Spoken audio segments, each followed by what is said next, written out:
Весь мир знает. В Афганской войне. Президента СССР. Говорит Радио Свобода. Президент Соединенных Штатов Буш, что Соединенные Штаты выступают... Главная тема – государственный переворот в СССР.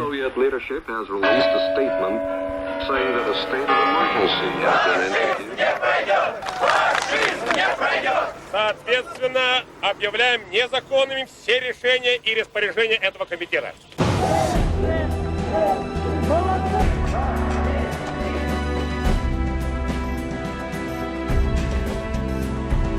Сегодня принял решение объявить государственным флагом России трехцветный флаг.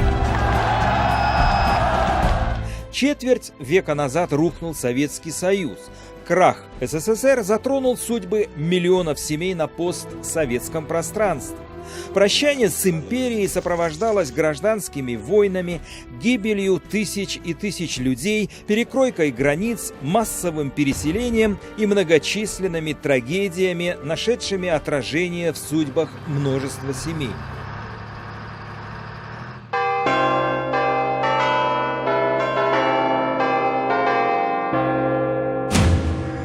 Выясняется, в какую сторону мы хотим, в ту или в эту, и таким образом решаем.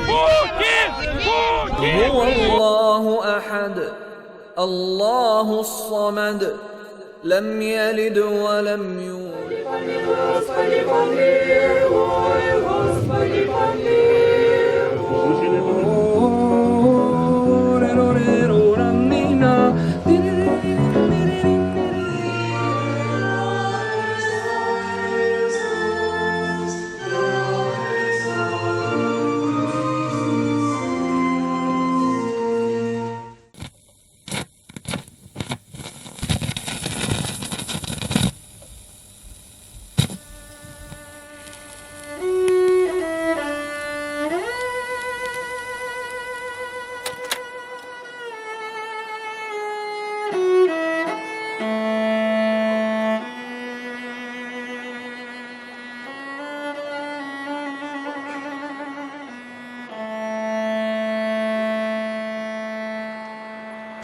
Я была латышская националистка, зеленая, активистка клуба защиты среды и так далее. История моего мужа, он бывший КГБ офицер. Я бы не влюбилась в своего мужа, если бы он был бы ординарной личностью. Мне кажется, что сотрудники КГБ шли партийные ссылки и романтики. И по другим причинам. Мой муж был романтик.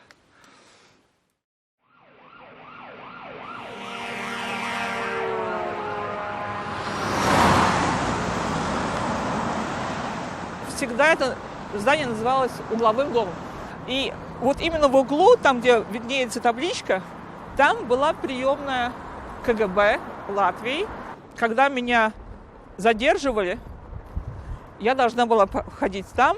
Меня допрашивали на 5-м этаже. У меня тут сидели незнакомые люди, мои приятели. Не так уж и страшно.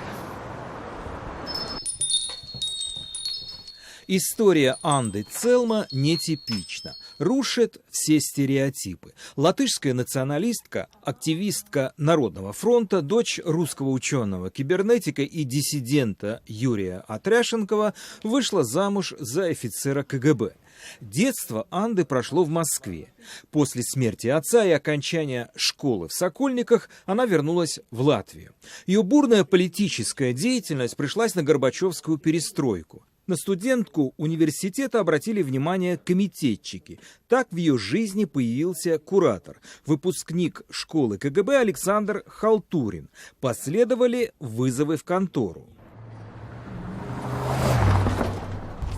Это было в Юрмале. То есть он начал со мной работать в начале июня.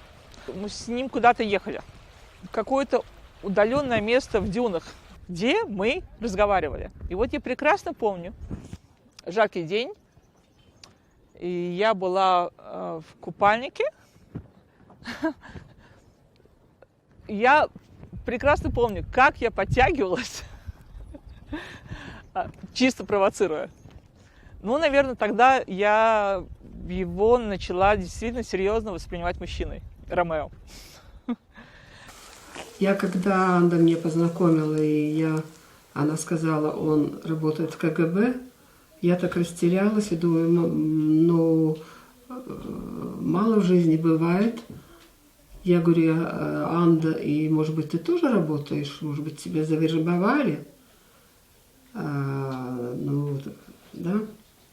Прекрасно осознаю, что, конечно, вначале это был стокгольмский синдром. Потом это уже переросло. Возможно, это был также стокгольмский синдром и с его стороны. Уже потом, когда он ушел из КГБ там, и стал по ту сторону баррикад. Потом он был прекрасный полицейский, конечно. И это очень сильная эмоциональная зависимость. Возможно, сила вот этой эмоциональной зависимости и сделала эти 24 года настолько прекрасными. Anda, jo ļoti liels vējš šodien ir. Он был романтик, да, ему нравилось, как человеку романтика, да, но с людьми он мог, да, он загнать, мог в угол, например, загнать психологически. Мог Анду загнать в угол, если что-то ему не нравилось. Он никогда на дискуссии не шел. То есть он меня профилактировал, и он со мной работал. Постепенно, уже когда мы влюбились, уже когда мы начали создавать семью, мы начали работать над тем, что словесные, вербальные формы, они имеют значение. Когда он выучил латышский язык, это стал языком нашего любовного общения. Оба знали и французский, и английский языки. Андин отец, который тоже был ученый, физик, кибернетик, и написал очень много книг, Отряшенков Юрий Михайлович, он был диссидент, он был с Сахаром знаком. К КГБ относился очень негативно. При себе я подумала, что если был бы папа жив, он бы не разрешил. Он, несмотря на то, что русский, но он был такой очень последователь в своих мыслях. И я даже помню, что мы в Москве были в гостях у моей подруги, а там какие-то дальние родственники, и парень был, сейчас уже он моего возраста, тогда это мы еще молодые достаточно были. И он сказал, а у меня папа крупный начальник в КГБ. Он сказал, Ляля, можно меня пересадить в другую сторону стола?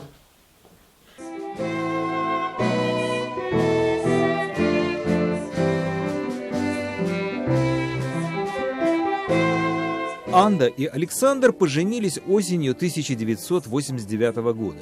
Но прежде Халтурину пришлось уволиться из КГБ. Это был билет в один конец. Прощание с конторой предполагало и прощание с Россией. Когда он учился в высшей школе, он не жил в России, он особенно себя не ассоциировал с Россией. Но он из-за того, что он был КГБшником, он был не гражданином, и он не мог получить гражданство. Мы разругались со многими моими хорошими друзьями, которые принимали решение в Сайме, в конце которого он больше не мог получить гражданство. Он боялся ехать в Москву. Он считал, что его, возможно, там арестуют.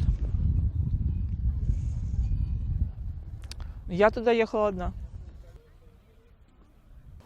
В жизни Анды кардинально ничего не изменилось. Из движения «Зеленых» она плавно перешла на работу в Народный фронт Латвии. Поездки, встречи и сопротивление советскому режиму. Молодежь, они сидели подорожно там и фотографировали сотрудников МВ. Выискивали их имена, фамилии.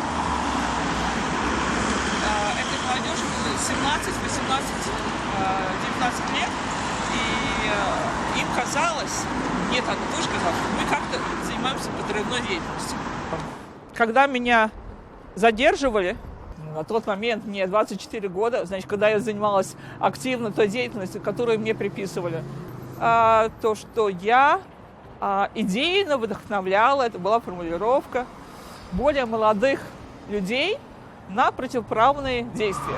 Конечно, моя жизнь с Сашей, она была, как с КГБшником бывшим, игра в том плане, что я прекрасно осознавала, что я ему могу говорить, что должна говорить, что не должна. Я прекрасно знала, что я на Кубу еду в очень опасную поездку, что я могу оттуда не вернуться. Но я поехала. Ему, конечно, не сказала об основных целях. И когда я ему переслала факс из гостиницы на латышском языке, он сказал, что он почувствовал, что меня очень скоро арестуют. Ну, так и произошло. История с Кубой для Анды завершилась относительно благополучно. Ее выслали из страны за общение с местными диссидентами. Александр, к этому моменту покинувший КГБ, не мог ей ничем помочь, но переживал за жену. А ведь было время, когда он писал отчеты в контору. Потом я уже узнала, произвела исследование, что на меня в конторе. Оказывается, да, действительно, вот одна его записка про мою московскую какую-то там поездку. Очевидно, что другое что-то он писал там уже из разговоров с моими там коллегами. Когда вот достали мои эти архивы, за мной следили примерно с 1981 года.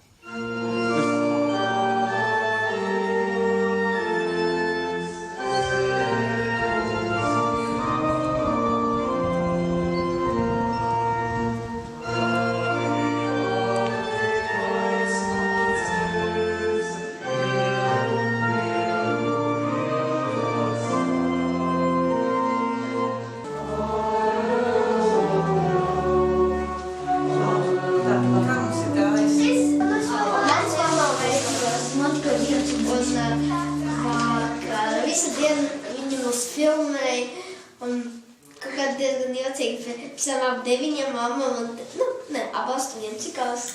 Man mamma teica 20 minūtes neatgriezies vispār mājās. Sātā iekšā. Когда мы поняли, что у меня не могут быть, у нас не может быть потомства, мы обратились в сиротский суд. Это был выбор любого мальчика. Просто нам позвонили и сказали, вот Костика привезли, изъяли из семьи, привезли в кризис-центр. Согласны ли вы? Мы сказали, согласны.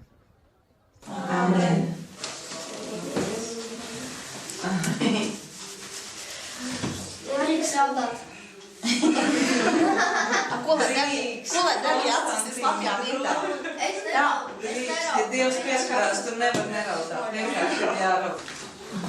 Tā, ko mēs tikko lūdzamies, ne?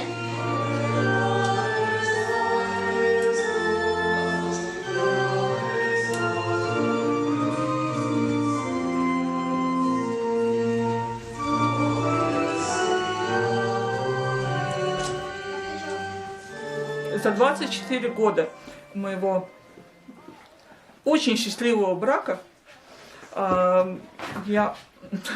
Костик избавить.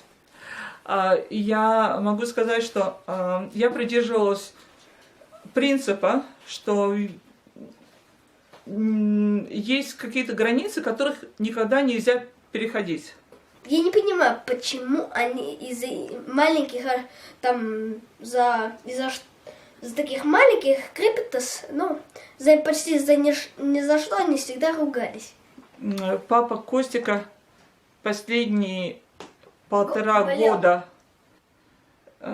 жизни болел.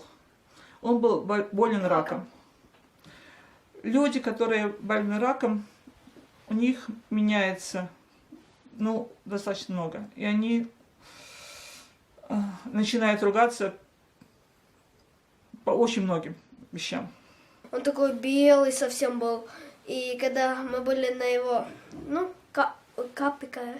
Ко? Ну, viņš glabāja viņu gadreiz. Ну, как, на кладбище? На кладбище он был совсем белый. Но мне он все равно нравится. Даже ему лицо просто, помню, это как картинка в голове. И его слова всегда запоминаю, как музыка у меня в голове держится. Александр Халтурин умер 26 сентября 2013 года. Однако смерть мужа не разлучила Анду с его друзьями и родственниками. Наиболее близкими людьми остались для нее сын Саши от первого брака Виталий и свекор Николай Халтурин, живущий в далекой от Латвии Сибири.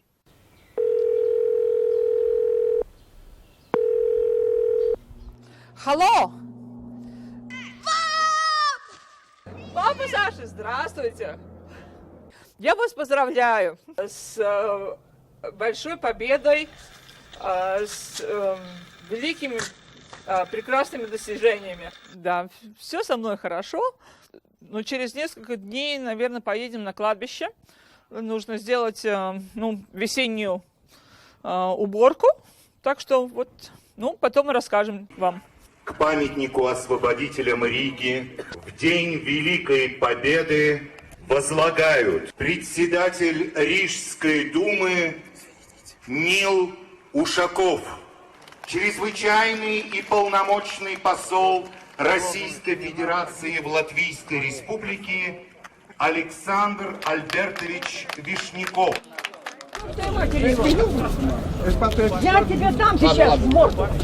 Простите, что он сказал? Он сказал, что оккупировали Латвию, понимаешь. Как они жили, а как наши жили там в разгробленной России. Они забыли уже все, сволочи.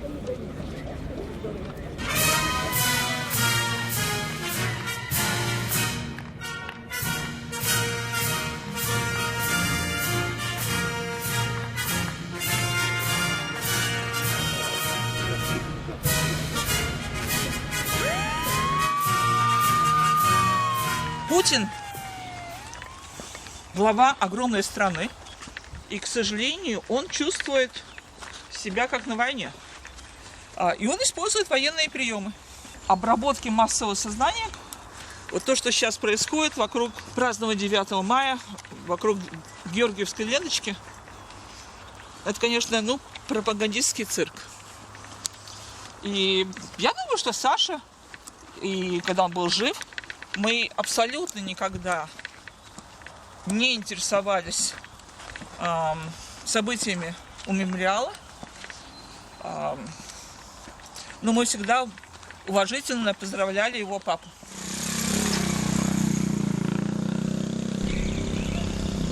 Я все время скрываю. Моя жизнь – это скрывание моего душевного состояния. То, как мне плохо, то, как мне больно и так далее. Все это, конечно, делается ради Костика, чтобы ему было спокойнее, чтобы он думал, что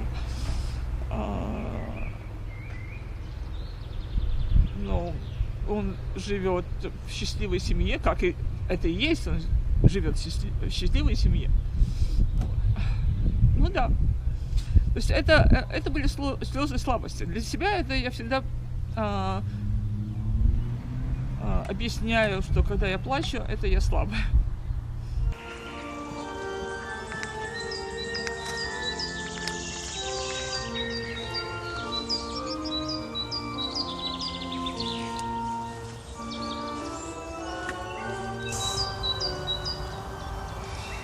То, что он лежит рядом с моей прабабушкой, эти надписи двух людей, я думаю, что этим я, на все 100% привязала Александра к своей семье, на всю мою жизнь, на его жизнь, которой уже больше нету, но на жизни в том свете.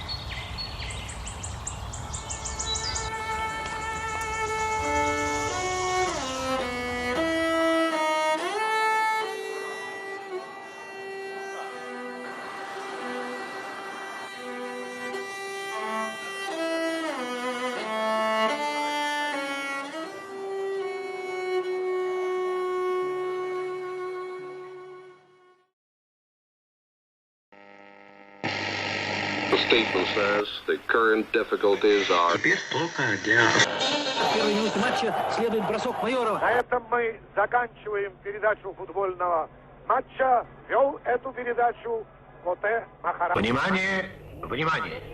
Говорит и показывает Тбилиси. Сегодня здесь, на тбилисском стадионе «Динамо», спортивные репортажи Коте Махарадзе были яркими даже в эпоху черно-белого телевидения. Краски в них добавляли буря эмоций и страстей комментатора, которые превращали прямую трансляцию в незабываемый спектакль.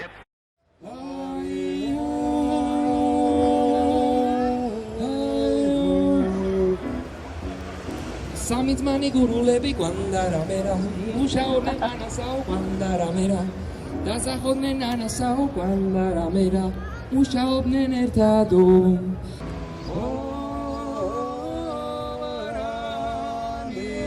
тоже бурийцы, как я.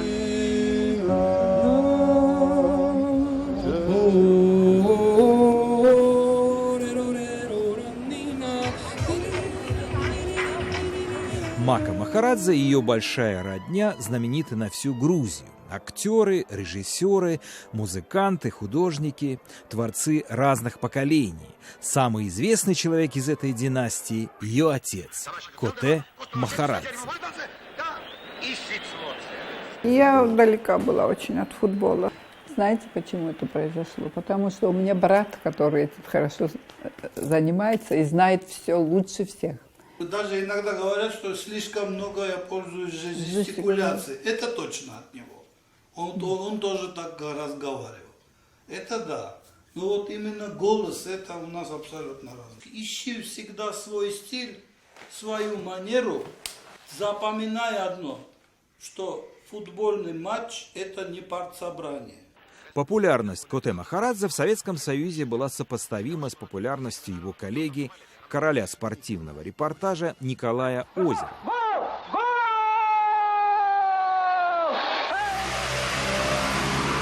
Несколько лет назад мне позвонила цветочница и говорит, что вы знаете, здесь дочь Озерова. И была. Она, говорит, уходит. Ну, в общем, я, конечно, ее попросила задержать ее. И мы встретились, и когда я к ней обратилась по имени «Здравствуйте, Надя», она была очень удивлена. Потому что просто я не была с ней знакома. Но она пришла на могилу совершенно не зная нас никого, просто она... Ну, такая была дружба между нашими папами. Они были оба актерами, и оба комментаторы, естественно, все знают. Надя очень верующий человек, и она мне говорит, они сверху стараются, чтобы мы были вместе. Они хотят, чтобы мы знали друг друга. Естественно, мне это очень дорого.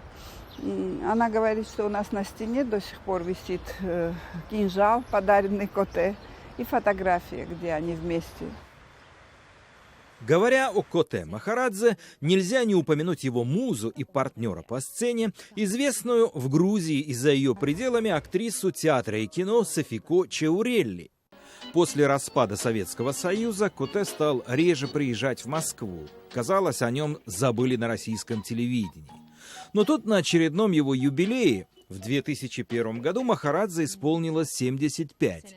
В театре раздался телефонный звонок. Именинник Коте стоял на сцене перед зрителями, пришедшими его поздравить. Это было настолько спонтанно, прямо вот Софико взяла телефон и поднесла, прямо к нему, говорит, Путин звон. И не успевалось никак, чтобы вот все слышали бы его голос. Было приятно.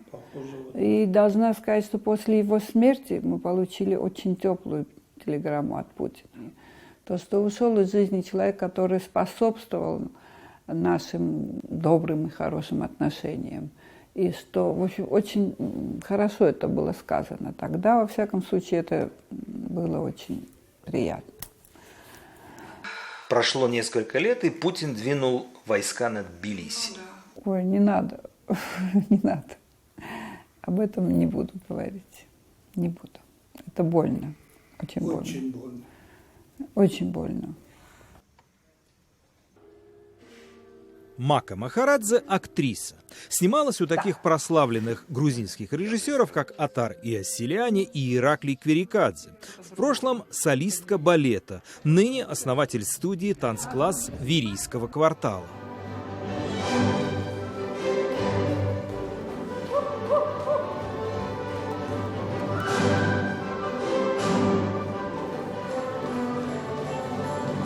Ну, в принципе, самодеятельностью это называлось, хоть я и не люблю это слово, но это так. И у них есть такая возможность изображать из себя балерин, чувствовать себя балеринами и танцевать на сценах настоящих. Театра Руставели мы, когда только-только начинали, даже в театре оперы и балета танцевали.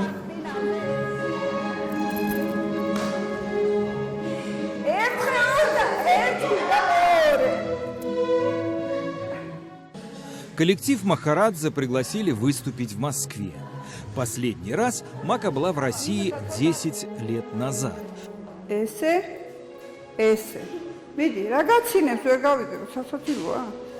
Предстоящая поездка для нее волнительна. В памяти всплывает август 2008 года, когда грузинская армия столкнулась с российской в самопровозглашенной Южной Осетии. Пятидневная война с Москвой закончилась поражением Тбилиси. Русские танки вплотную приблизились к столице.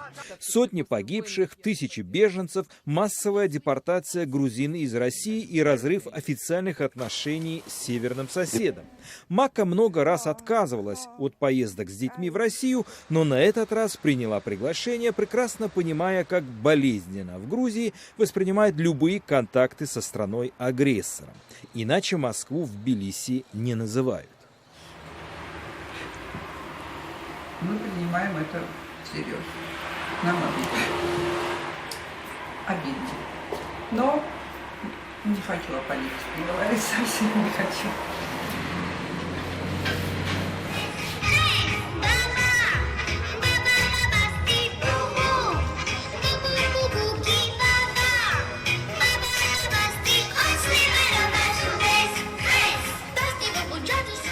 День независимости для Маки Махарадзе – это еще возможность прогуляться по Тбилиси с родными и близкими.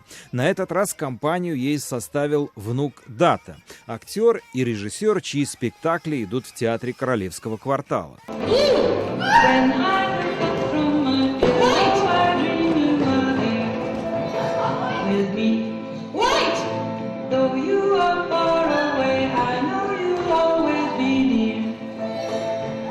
Название этой пьесы мы взяли у Еврипида, и потому что у Еврипида все судьбы женщин, я думаю, которые мы можем увидеть во время войны, и мы вставили просто вместо Еврипида, текста Еврипида, мы вставили реальный документальный текст, настоящей истории из интервью, которые мы взяли с одной стороны у беженцев, и с другой стороны у абхазских женщин и осетинских женщин.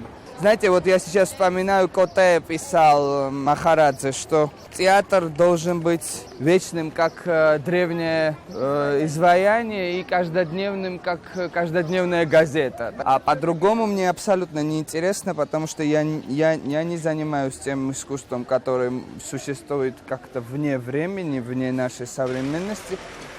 И я абсолютно не могу понять, зачем мы видим в Москве вот все эти концерты грузинских там фольклорных труп. Мне это абсолютно непонятно, потому что это как-то ни о чем не говорит. Это для меня даже несколько аморально, я бы сказал, потому что и вот если совсем технически мы будем говорить, ехать на фестиваль, который финансируется тем же бюджетом, что и бомбежка моей страны, я бы не хотел, потому что для меня это с одного кармана финансируется культура, с другого война. Так что для меня это те же финансы. На ваш взгляд, Мака закрывает глаза, если едет в Москву на фестиваль?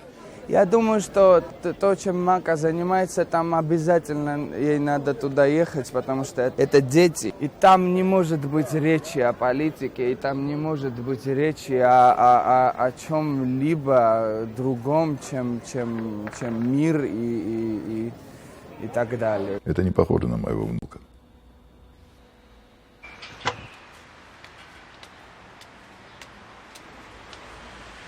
Если у меня была труппа, я бы поехал в Россию.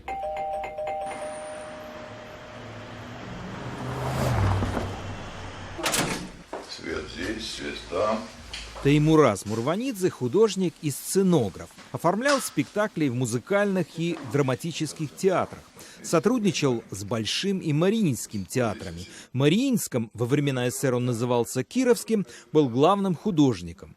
Теймураз и Мака воспитали двоих дочерей – Ната и Ануку. Ната – актриса, Анука – визажист. Россия до сих пор осталась для меня моей стороной, правильно?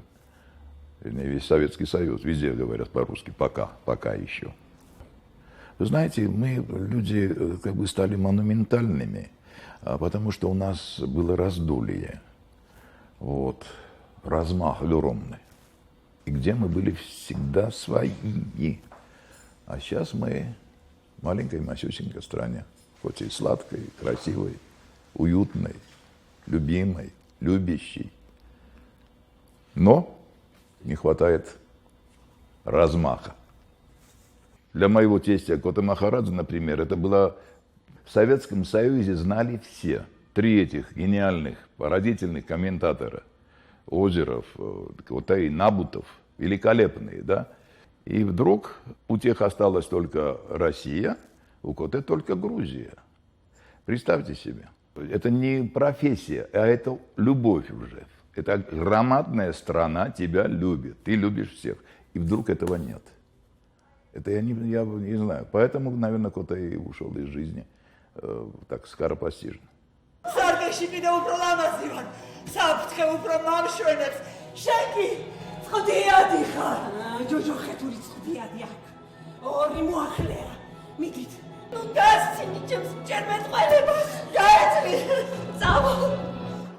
Ната Мурванидзе – дочь Теймураза Мурванидзе и Маки Махарадзе, актриса, снимается в кино, играет в спектаклях театра имени Марджанишвили и Королевского квартала, так же, как и ее сын Дата, не избегает разговоров о политике.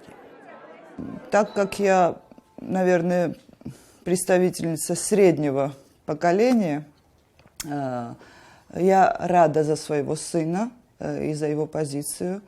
Я с пониманием отношусь с позиции отца. Мы вот вчера справляли 25-летие независимости, и 25 лет мы вот никак не можем оторваться и прожить самостоятельно, чтобы почувствовать, что это такое. Нам не дают возможности. Я все-таки работаю в театре. Мой протест может быть очень даже популярный и популистический с какой-то точки зрения. Слава богу, режиссер и мой театр не принимают таких решений ездить в Россию. К счастью.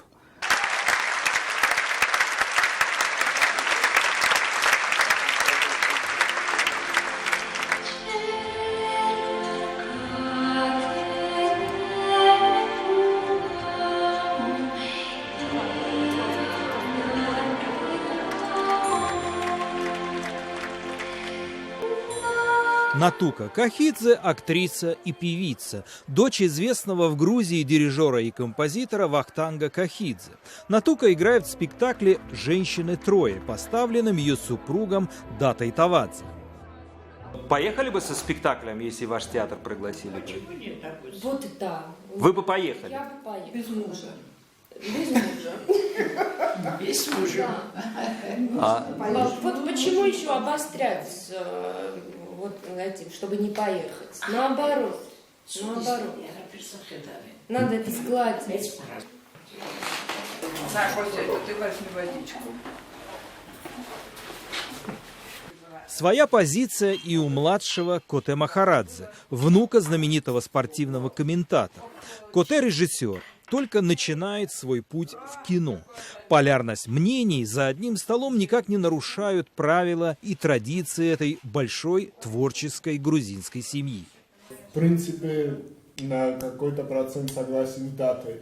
Если это для общества будет в глазах общества как предательство, тогда я не хочу. Это общество создает такой фон, что, например, если идти со спектаклем, на гастроли в Москву, считается предательством нации, тогда я не хочу это делать. Перед поездкой в Москву Мака навестила еще одного родственника, родного брата по матери, известного театрального режиссера и актера Тимура Чиидзе. Сын народной артистки Грузии Медеи Чахава много лет возглавлял в Петербурге Большой драматический театр имени Товстоногова. В своем творчестве Тимур, так же как и Дата Тавадзе, не может избежать темы войны и мира. Герои поставленной им пьесы в Тбилиси – жители Абхазии, жертвы и участники гражданского противостояния. Двое, которые учились вместе, потом в университете учились вместе. Один абхазец, другой грузин. Грузин, который оказывался на той стороне, в общем-то, не очень-то легально. На несколько дней побыть на могиле отца. И ночью должен покинуть эту территорию. И они встречались тайком, ночью. То есть там не было тенденции, что мы правы, те виноваты, или наоборот. А что нам делать? Что нам делать завтра? Где наша ошибка? В чем мы? И ответа на этот вопрос нет ответа. Все виноваты. Все виноваты.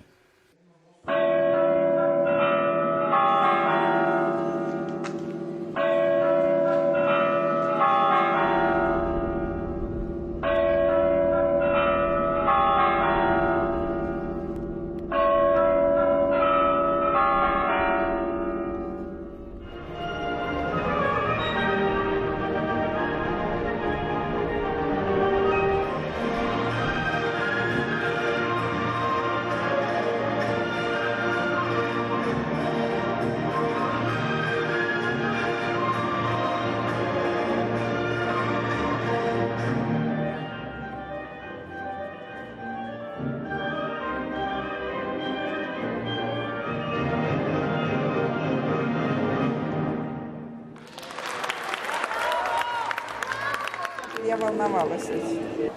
Мы не знали, во-первых, как нас примет публика в Доме музыки.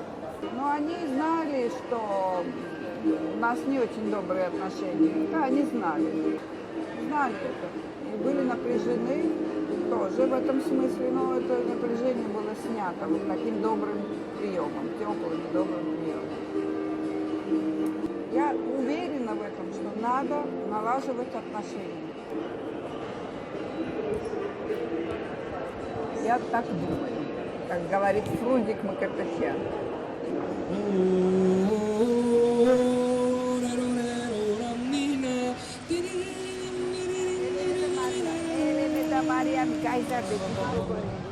Thank you.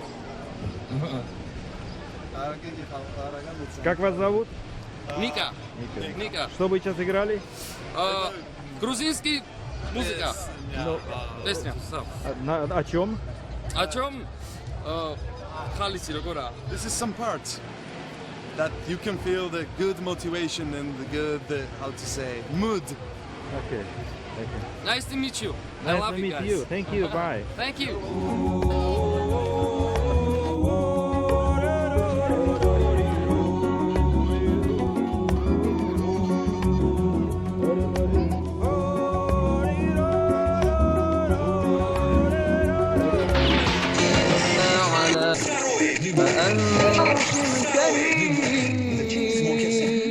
بسم الله الرحمن الرحيم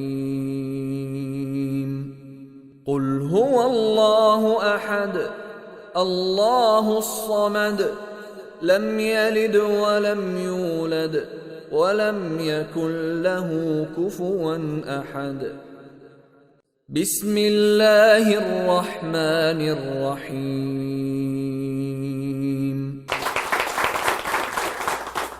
Мен жашым 64-те, атым Халиков Ашурбек. Мен производствода көп иштегенмин, мамлекеттик иштерде көп иштегенмин, анан ответственность должностьтарда элди иштеткен иште көп иштегенмин. Ошондо менде аябай нервный стресс деген нерсе көп болгон. Анан умственный чарчаш дагы көп болгон, физический чарчаш көп болгон. Бутумдун бир жагы 19 жыл ооруган. Мен жылда курортко, санаторияга лечение алганы барып, ошо лечениялардан эч кандай өзгөрүш болбогон. Мен ошо продукцияны линчи менен мицелийди ичкенде мага экинчи күнү таасир кылган. Биздин продукциялар действительно чудо продукция. Азыркы күндө бир пыттап 1 саат тансага түшө алам, бир пыттап 10-нчы этажга чыгып түшө алам.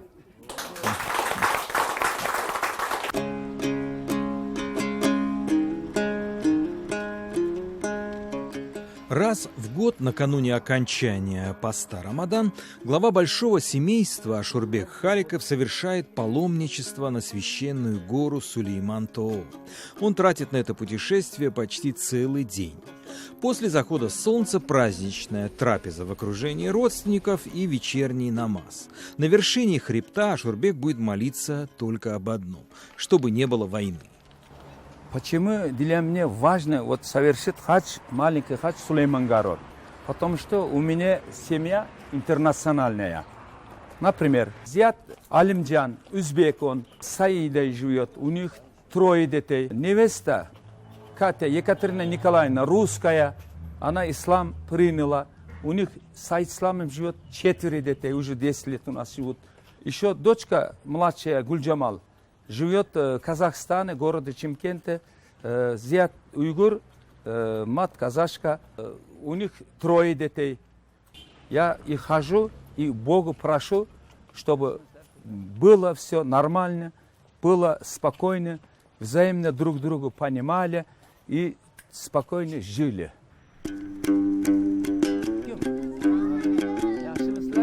Древний Ош, неофициально называемый южной столицей Киргизии, за последние четверть века пережил 2 кровавых межнациональных конфликта. Противостояние 2 коренных народов, узбеков и киргизов, в 90-м году еще при СССР унесло сотни жизней. Трагедия вновь повторилась в 2010 году. В городе вспыхнули беспорядки, на руках у населения появилось оружие. Властям не сразу удалось погасить междоусобицу. В итоге опять убитые и раненые.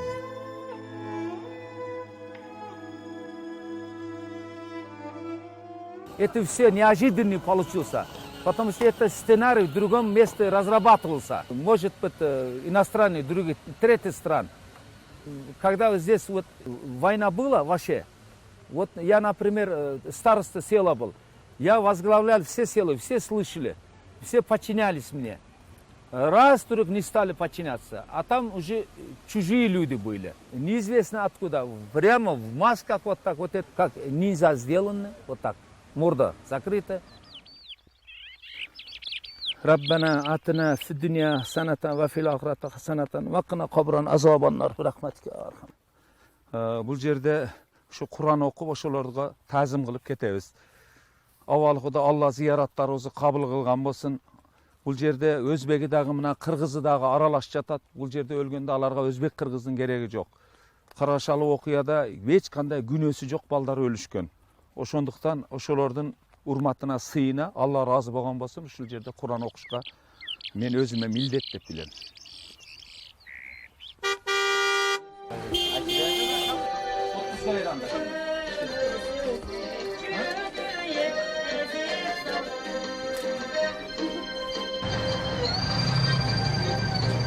Свой маршрут на Сулейманову гору через Ошский рынок Ашурбек Халиков проложил не случайно. Для него родной город Ош прежде всего рынок, место обитания и общения. Здесь он встречает всех, кого хочет видеть. Мне сын женился, а надо было это же, никак же надо было принимать же. Помолвка, вот мулла читает, их сварка делает же. Вот это. Меня тогда мулла обидел. Ой, она русская, а который сидит, что она русская что ли, русская что ли? Я ее тогда не видел. Я муллу спрашиваю, ну что, у нее платок есть на голову или голый сидит? Мулла говорит, нет, платок есть, все есть, нормально сидит.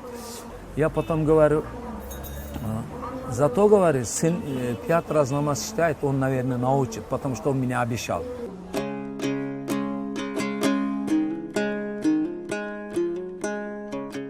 Мир для Ашурбека крутится вокруг его родных и близких. Он самый старший в роду, совершивший паломничество в Мекку еще 20 лет назад. К имени Ашурбек прибавилось почетное окончание хаджа. Русской невестке Кате, прежде чем стать членом семьи Халиковых, пришлось убедить свекра, что и не чужды мусульманские традиции. Чтобы первый раз невесту видеть, отец должен подарки делать. Я отказывался от этого подарка, потому что я не верил, у них жизни не будет. Я думал, это все временно. Я обязательно думал, она уйдет. А утром приносит чай, ассаламу алейкум, она говорит. Я первый день молчал, ну нафиг. Не принимал, не здоровался. На другой день опять здоровался. Уже мне стыдно было, на другой день говорю, спасибо, доченька, ассаламу алейкум. Уже начался с этого. Уже. Когда мне сказали, она, что ислам приняла, намаз читает, на утренний день я вижу, она очень красиво ходит, длинный одетый, рука закрытый, все нормально, все делает. Мне до того стало легче, до того стало приятно.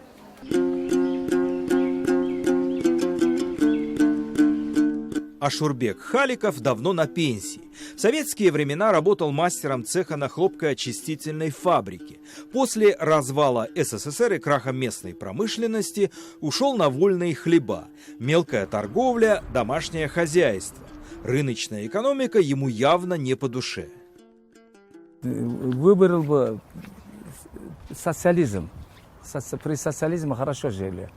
Вот когда Андропов президентом был, первым секретарем, я на производстве мастером работал. Быстро, за один день такой порядок по всему Советскому Союзу сделали. Никто на работе не опаздывал. Ни один начальство и люди нормально стали работать.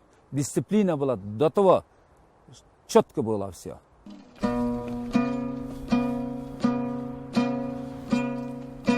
Если с русской невесткой Катей Ашурбеку удалось найти общий язык, то с узбекским зятем было все непросто. Отец не хотел отдавать дочь Алимджану. Я говорю, тебе жить не дадут, тем более с узбекской семьей. Там, знаешь, там невестка как работает. Все спят, тогда утром надо будет вставать, двор надо поливать, подметать, готовить надо, мыть надо. Это очень трудная работа, ты не потерпишь. Она говорит, нет, мы друг друга любим. Он мне обещал, что жизнь будет нормальная.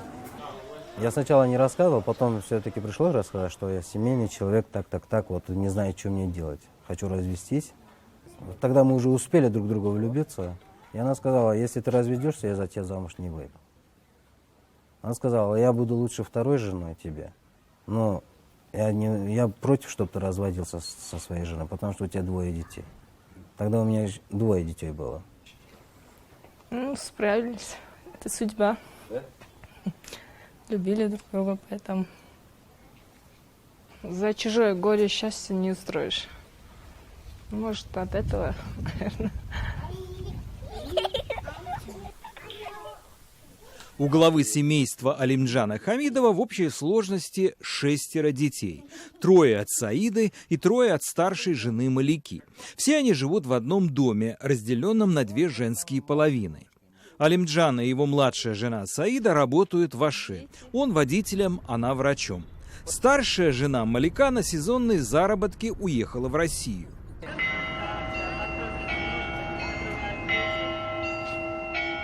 Мы сюда приехали вместе с мужем, мы с ним вместе работали. Просто в том проблема, что у нас были дети одни, и мы решили, что он побудет там, и он меня свободно отпустил, он уже поверил или верит в меня, что я могу заработать и постоять за себя. Как и любая женщина, я была против того, чтобы он женился на второй жене, но бывают такие ситуации, что, как вам объяснить? Я вначале была против, а потом как-то уже привыкла к этому. Раз он так хочет, если ему так хорошо. Наверное, и мне так было бы хорошо, если когда ему хорошо. Это мое личное мнение.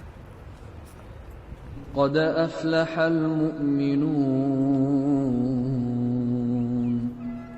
الذين هم في صلاتهم خاشعون. Еще у нас старики говорят, Америка боится Путина, говорит. Значит, что-то имеет значение. какой-то, это не пустые слова. Раз старики говорят, значит что-то есть. والذين هم عن اللغو معرضون Раздоры и противоречия в большом семействе Ашурбека Халикова ушли в прошлое. Испытание на прочность зять Алимджан прошел летом 2010 года, когда в дом тестя нагрянули погромщики. Вот это время, первые дни, он хотел защищать нас, потому что там все узбеки ходят в махалле. А он сказал, здесь киргизы не живут, я узбек, я живу здесь. А тогда сосед сказал, неправильно, твой отец тизят, твой отец киргиз, мы хорошо знаем. Он только вот это мучил его. Как мне выйти? Повел себя достойно. Я видел, что он очень было ему трудно. Он прямо плакал без слез, потому что он боялся за своих детей. Он же в узбекской махале живет. И вот мы там сидели, он говорит, если узбеки подойдут, выходишь ты. Если кыргызы подойдут, выхожу я. И будем вот так охраняться.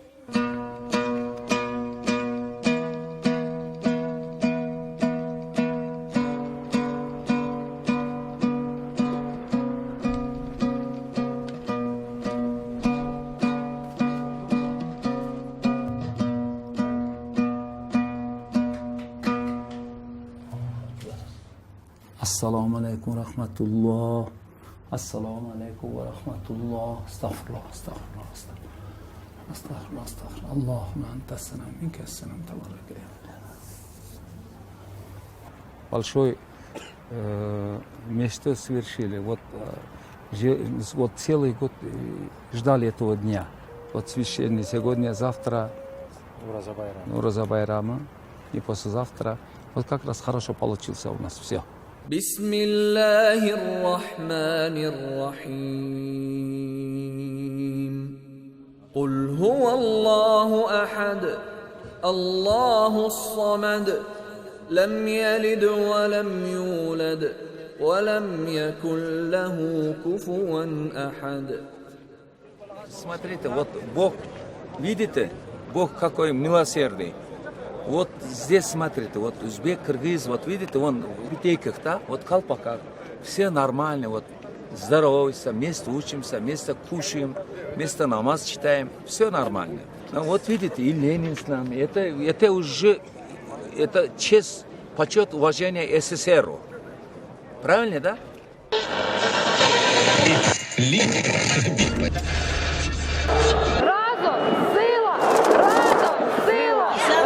На Майдане. А я сейчас найвеселіша.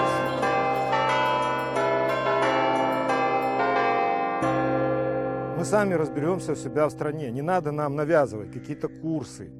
Есть прямая военная интервенция. Мы говорим о том, что прекратите. Идите домой отсюда. Что вас и так не беспокоит наша независимость?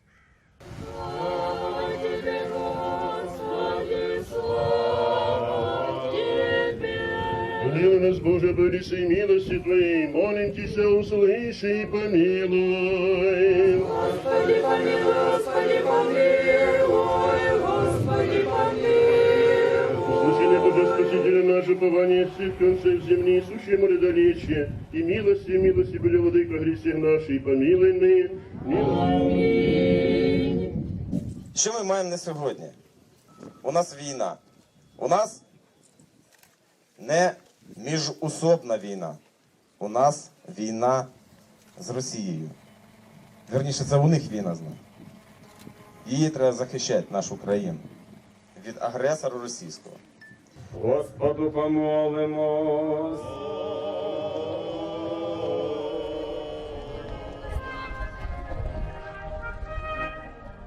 Юрий Любченко – ветеран войны. За плечами танковое училище в Омске, Афганистан и Ангола. Когда распался Советский Союз, Юра вернулся домой на Украину, в родной Херсон. Стал строителем, женился, родил сына Антона и вряд ли думал о том, что в свои 52 года снова сядет в кабину танка. А вы думаете, я знала, что он туда уезжает? Я ее надурил. Он меня просто обманул. Я это узнала, оказывается, все знали, кроме меня. Ну, как обычно. Не, она видела удостоверение офицера, она видела меня в военной форме. А потом через 1,5 месяца, когда мы там курс переподготовки в академии прошли, потому что у меня перерыв в службе был 22 года, мы по новой сидели, карты изучали, как на них ориентироваться, вспоминали все это. А потом случайно моя сестра с Киева увидела меня в фоторепортаже и видеорепортаже с Донецкого аэропорта. Они приехали, снимали нас по каждому батальону, в каждом здесь есть сцена, там дальше, где я готовлю танки к стрельбе. Ой, слава Богу. Мы в пути практически.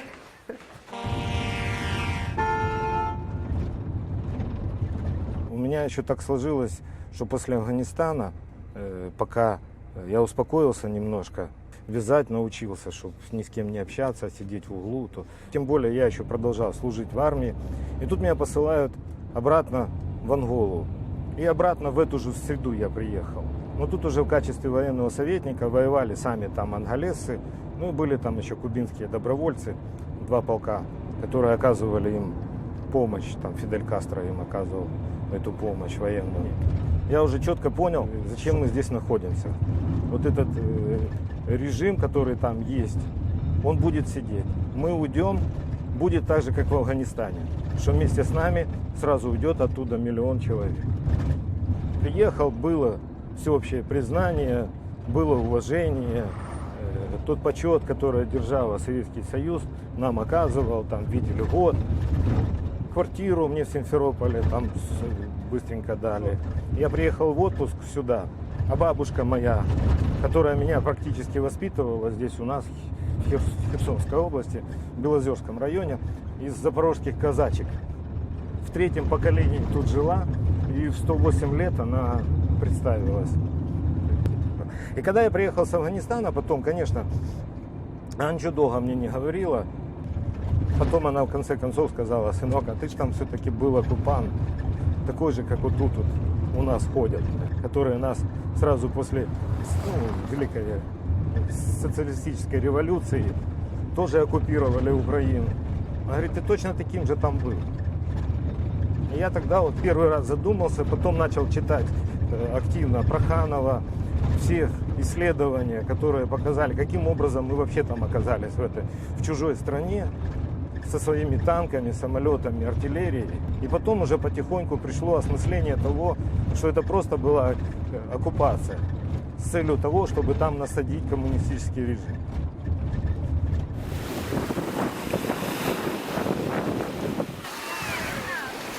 Санаторий «Чайка» расположен на берегу Черного моря, в 100 километрах от Херсона. Среди отдыхающих участники АТО, антитеррористической операции. Так в Киеве называют боевую операцию, которую украинские военные проводят против сепаратистов на востоке страны. Юрий Любченко, как чиновник областной администрации, помогает этим людям за счет бюджета добыть путевки в пансионат, чтобы ребята могли отдохнуть и поправить здоровье. Иногда молодые люди приезжают на море с семьями. А вам удавалось когда-нибудь встретиться лицом к лицу с противником и пообщаться? Вот зачем он взял в руки оружие? Ну, с пленными только, которые брали. Ну и что пленные говорили? Ну, они тоже любили свою родину. Все постоянно их напичкали информацией, как бы одной, что Россия, там, скрепы, там, Советский Союз, все хорошо. Как бы, они не знали другой информации, как можно жить по-другому. Там, как бы, жители Донбасса, ну, максимум 10-20% выезжали за территорию области. То есть они не видели другой жизни, они не знают как. Они подавали информацию, они в это свято верили, как бы они за свою идею тоже и шли. Яка ненависть може бути? Ти просто розумієш, що як я думаю, я просто, мені шкода хлопців, які загинули. А мстити? Ну ти відімстив, тобі відімстили. Де тоді кінець буде?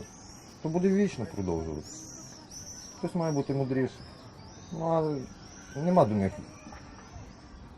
просто нема до них поваги. Разочарование есть, предательство. То, что там очень много сейчас украинцев, которые находятся против нас в тех окопах, которые бросили, и не именно там, которые жили, а которые с разных регионов Украины туда поехали поддерживать эту власть. Да. Кто там не нашел себя в жизни и поехал пострелять за легкие деньги, кто там еще по каким-то причинам. Разочарование этим есть. Но отчаяния нету и страха нет. Мы прекрасно знаем, что с этой русской смекалкой, каким образом мы можем бороться. И у нас есть опыт исторических побед над ними. Когда 400 казаков сели в Хатыне, все знают, где эта крепость, сели на смерть и разбили там 12-тысячное российское войско. Это факт.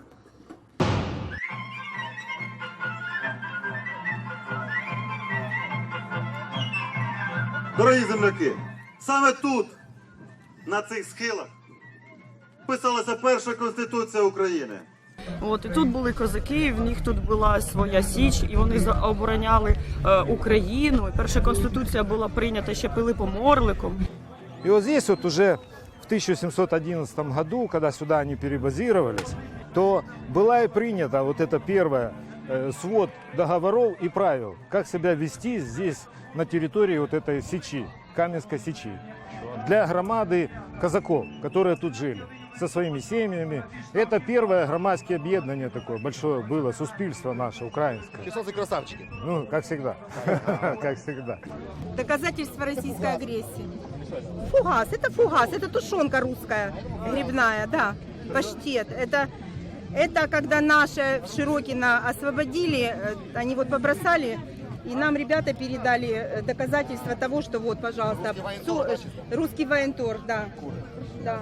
Афганистан и Ангола дорого обошлись Юрию Любченко. 2 тяжелых ранения, контузия, на выходе инвалид 3-й группы.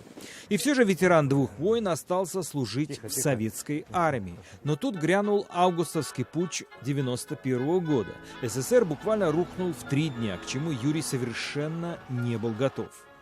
Мне говорят: слушай, дорогой, а там уже другое государство, Украина. А что же мне делать? Ну, бери личное дело, едь туда, может, возьмут тебя. Юрия с его инвалидностью не взяли ни в Киеве, ни во Львове, ни в Симферополе. Пришлось вернуться обратно в Москву и уволиться из армии. Местом жительства он выбрал Украину, родной Херсон, где жили его родители. Вот мне даже физически тяжело было. И вот этот процесс длинной переходной экономики и так корежило. Ну, я не знал, что делать. Я просто жил изо дня в день. Я знал, что нужно и семья, и то и все. И надо квартиру получить в Херсоне. Все равно надо работать, зарабатывать как-то на хлеб себе. Юрий Любченко поначалу вяло интересовался политикой, но наступил момент, когда он понял, что больше не может оставаться в стороне. Осенью 2013 года в Киеве сотни тысяч граждан вышли на улицы. В Киеве есть для афганцев госпиталь Пущеводица. Все активные практически члены нашего Украинского союза ветеранов Афганистана, все туда посъезжались, и мы там не лечились, а приходили только переночевать, то раз в 3 дня. Постоянно находились на Майдане, в 8-й сотне, который покойный герой Украины Олег Михнюк, наш боевой побратим с Афганистана, организовал. Это афганская сотня. Потом эта афганская сотня Майдана, она стала основой батальона Айдар. Что, бери, звезда. Для Юры Любченко война на Юго-Востоке не только трагедия, но и история одного большого предательства. Его учили те же самые учителя, которые сейчас военные пришли к нам же сюда с войной. И они друг друга знают, они с друг другом все это время общались. И вдруг на тебя стали врагами. И главное, предали так подло и быстро. Я в Афганистане, приехал мой сменщик Вовка Кошелев. А меня ж забрали вот у раненого на Кабульский госпиталь. А он принял мою танковую роту. И через общих знакомых, 3-10, мы восстановили с ним связь. Он служил долгое время в российской армии, потом уволился, а сейчас он в Электростале под Москвой. Начало боевых действий, Славянск заняли, Гиркин первый раз проявился. Совершенно случайно звонит мне Вова уже ближе к вечеру. И так уже добро выпивший. и начинает мне рассказывать, сколько я должен прислать к нему людей, значит, с боевым опытом, которые он тут же сейчас будет оформлять на Донбасс, и сколько я за каждого получу денег. И этому человеку я вообще ничего плохого не делал. А он сейчас набирает людей, чтобы меня тут убили. Вот нормально?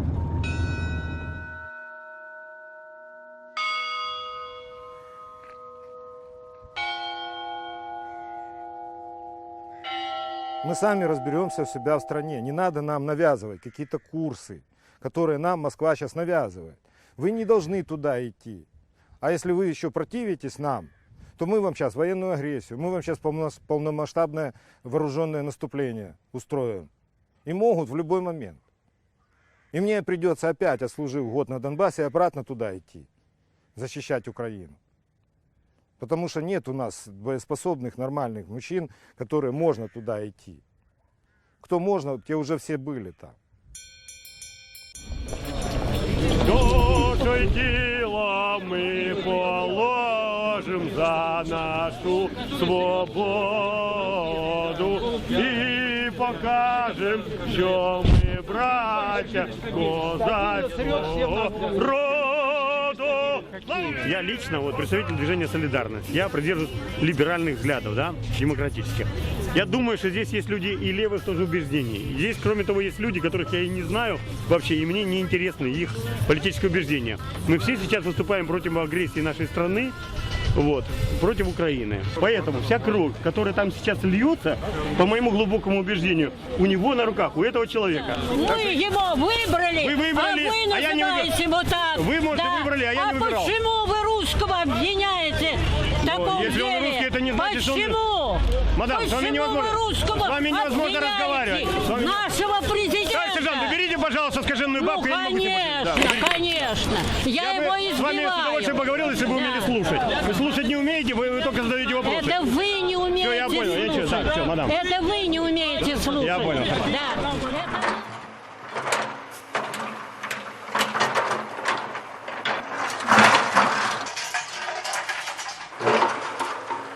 Предприниматель Михаил Кригер избегает несанкционированных властями пикетов и митингов, чтобы не попасть за решетку. Наступление нового 2015 года бизнесмен встретил в следственном изоляторе. Там он провел целых 15 суток. В результате подвел партнеров, залез в долги. Ныне он с трудом сводит концы с концами. Вот кризис 2008 года, вот как начался, так все хуже. Но это объясняется тем, что в стране происходит, ну и моими личными, так сказать, моим личным внутренним состоянием, так бы я назвал это. В конце концов, сейчас у меня остался один экскаватор, еще один я все пытаюсь восстановить. Ну, на одном экскаваторе, похоже, выкарабкаться и вряд ли получится.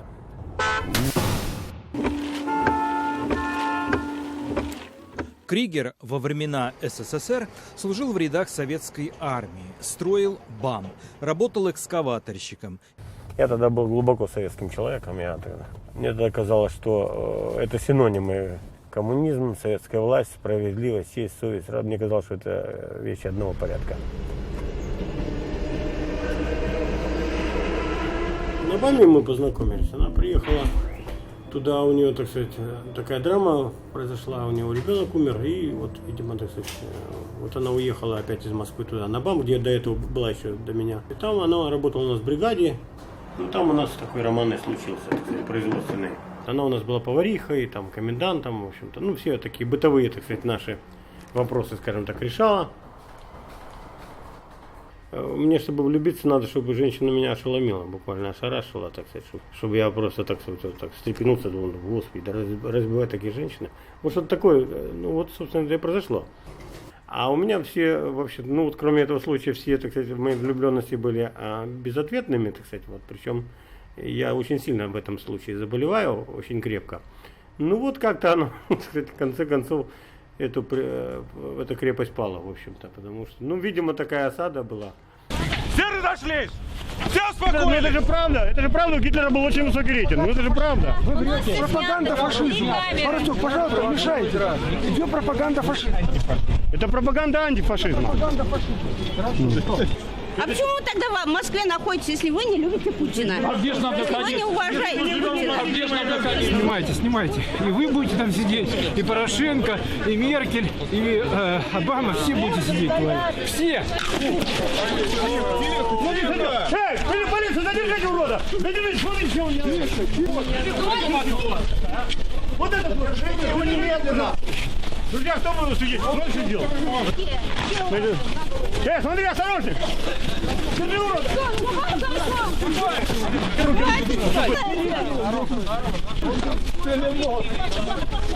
Миша!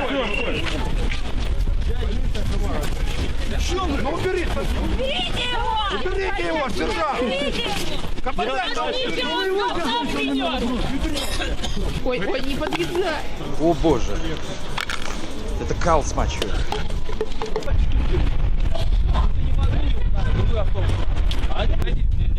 Меня пригласили вообще. Следующий раз. Вот вы своих снимайте, своих снимайте.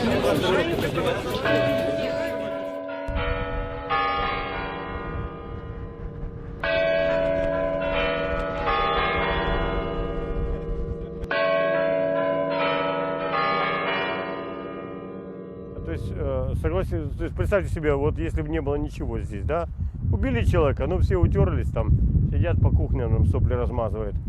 Нет, а мы сейчас даем понять постоянно и, так сказать, неуклонно, что мы здесь постоянно всегда, что мы все это хорошо помним, обязательно мы этого не забудем и при первой же возможности все это припомним. Почитайте, пожалуйста, это доклад Бориса Немцова. Я подозреваю, что его убили как раз из-за него. Может быть, не только, конечно, из-за него, еще там много всего было. Но не в последнюю очередь именно из-за этого доклада. Пожалуйста, вы можете кому-нибудь подарить, если там. Движение «Солидарность», вот, в котором мы состоим, оно по выходным, в общем-то, дежурит. Вот суббота, воскресенье, ну и ночь суббота на воскресенье. Как-то уж привык по ночам. Тут очень много людей гнусности всякие говорят, и там всякие такие довольно гнусные вещи, что вот смотришь на человека, невозможно представить, что вот такой вот, ну, в адрес мертвого и в адрес убитого человека, что можно такое вообще говорить.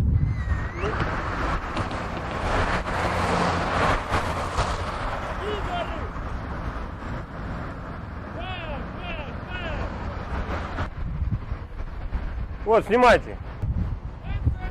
Это разве здоровый человек?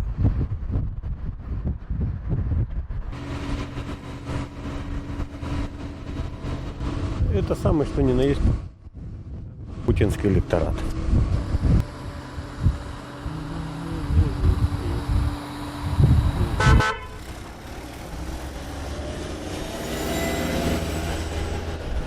Первое было такое наше внедрение, что ли, в эту жизнь, это когда произошли, помните, выборы в Верховный Совет СССР. И там от нас прошел довольно одиозный человек такой, Самсонов, директор Первого Московского часового завода, который выпускали часы полет. Вот тут есть фотографии, мы бойкотируем часы полет. Первое дело, которое мы было, так сказать, мы на себя взяли, это хождение по домам, значит, собирали подписи за его отзыв. После этого уже, так сказать, Вера стала ходить на всякие собрания, там, ну, всегда же любое движение начинается с такой, как бы, тусовки, да, с таких вот каких-то, так сказать, сбор. Потом, значит, в Дем России она стала в Координационном совете, и одно время она была там одним из лидеров. Ну, если, так сказать, брать не такие фигуры, которые являются флагом, там, да, там Ельцин, Попов, то, а вот такие, которые, так сказать, всю работу выполняют, то она была там одним из лидеров. Дочь человек такой своенравный, в общем-то. Дед хотел мальчика Петю. Да. Очень хотел. И разговаривал через трубу, говорю, Петруха, ну как? А мне кажется, поэтому он и говорит, что я жесткая. Он хотел мальчика, я, наверное, должна была мальчиком родиться. Ладно, давай, будь здоровья. Вот. Опа, нормальный сквозняк, да. Если поставить выбор, дед, ты что, внучка возьмешь в парк, погуляешь или на революцию пойдешь? Конечно, пойдешь на революцию. Да, дед? Молчу. Там перед Родиной. Вот, поэтому меня вот этот вот момент еще иногда напрягает. Вот СМС такая, Немцова убили, да уедем отсюда. Вот это такая вот реакция у ребенка. Не уехали. Ну его же разве куда утащишь? Нет, он же никуда не уедет. Это вот насколько вот в человеке это вот было, да, и вот оголилось при таком стрессе, да, вот. на вторую ночь было жутко страшно, и казалось, что это самое, что действительно будет штурм. То есть все были уверены, что штурм будет. Мама там с другими женщинами пошла в Белый дом. Там такое распоряжение было, значит, всем женщинам или убраться, или туда в Белый дом. Что мама сделала? Мама там торчала, в общем-то. То есть атаку она не контратаку она не организовала. Вот, я, значит, отсюда людей группу водил к Моссовету пешком, спросили добровольцев в отряд рукопашного боя. Ну, по своей, так сказать, еврейской привычке я от таких шансов никогда не отказывался. Вот. И, короче говоря, мы там выстроились вот на том мосту, вот здесь сейчас машина там проезжает. Это вторая ночь прошла. Ну и на третью уже вот все то же самое, только уже казалось, что будет победа. То есть уже оказалась победа, уже в воздухе она витала. Уже по радио «Эхо Москвы» тогда было, вот я первый раз, может, его услышал.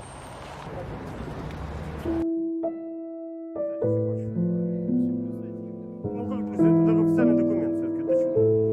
Хорошо. Так, пожалуйста, спасибо.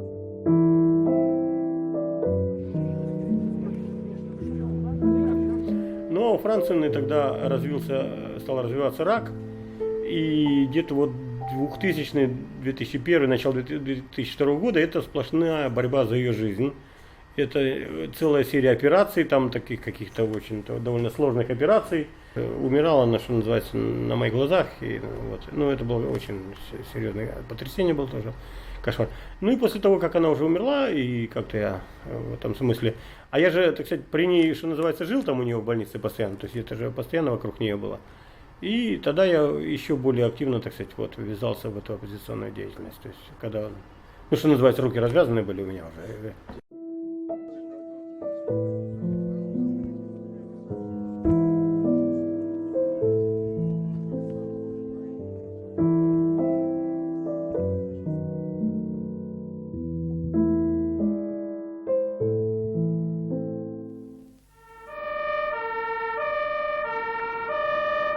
Вот эта ситуация в 99-й год, взрывы домов, так сказать, вот это рязанские учения, это такой шок для меня был.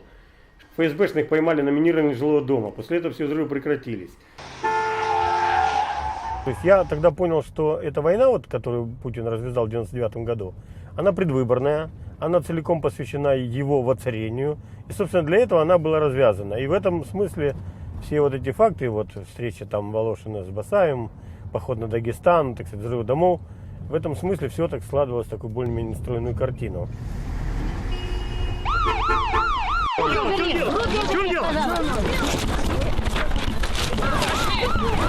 Зашлите, сказал! Забрать его надо! Аккуратно, чуть-чуть. Ну что, мероприятие удалось. На славу. После всего вы продолжаете? Ну, никто не обещал нам, что будем в таких вот тепличных условиях мы выступать против войны и против этого паскудства. Когда-то спадет этот морок, черт меня возьми. Ну, в Германии, конечно, там это получилось, так сказать, с помощью внешнего вмешательства. Здесь у нас таких шансов, мне кажется, нет. На то, что нас кто-то снаружи, так сказать, вернет нам разум. В это почти не верю я. У нас какие-то свои, так сказать, особенности национальные.